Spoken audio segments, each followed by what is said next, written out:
Puputulan na tayo ng kuryente ngayon. Bayaran mo yung kuryente. Sige na, alisan mo.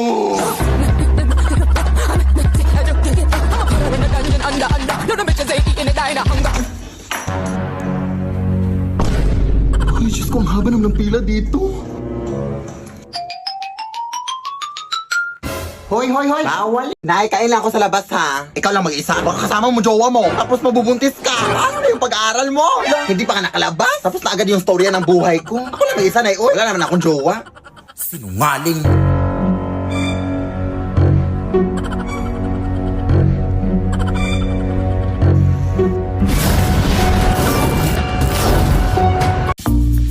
Huwag kang dumaan dyan.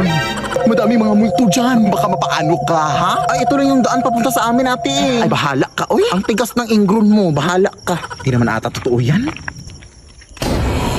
Ay, totoo nga! May kapre! Ay, pero naka-cellphone. Taray. Ate, tulungan naman ako, be. Gabi na kasi. Baka pwedeng pautang ng kaunti. Tinapos kasi ako. Pamasahe ko lang. Galit ka ba? Ay, hindi naman, te. Nagbabasakali lang ako na makautang ako sa'yo. Anong kahila? Sige na, te. Babayaran ko naman yan kaagad. Ganun ba? Ay, sige, te. Pag hindi mo ko pinahiram, ipagkakalat ko talaga na hindi ka araw-araw naliligo. Oh, what? Are you crazy? Lah, pinatayan pa nga. Ano na kung makakauwi nito? Bakla! Puki ng aso! Ano ba? Ginagawa mo dyan, te? Nag-aaral ako para sa exam bukas, day. Ay, may exam ba? Oo, day. Ano bang ginagawa mo dito? Napadaan lang. Napadaan? Ay, wao na akala mo sa bahay namin, highway, iskinita, ganun. Ito naman. Galing ako dun sa lamay sa kabilang barangay.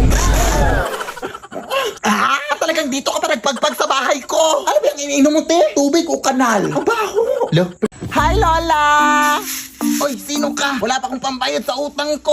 Yung lola mong makakalimutin? Ha? Anong utang? Apo mo to, oy. Ay, hindi na kami nagja-jumper ngayon, ha? May sarili na kaming kuryente. Lola! Ay, apo! Ikaw pala yan! Kanino kang anak? Lola mo rin super proud na proud sa'yo. Nakapagtapos ito ng kolehiyo. Best in mape.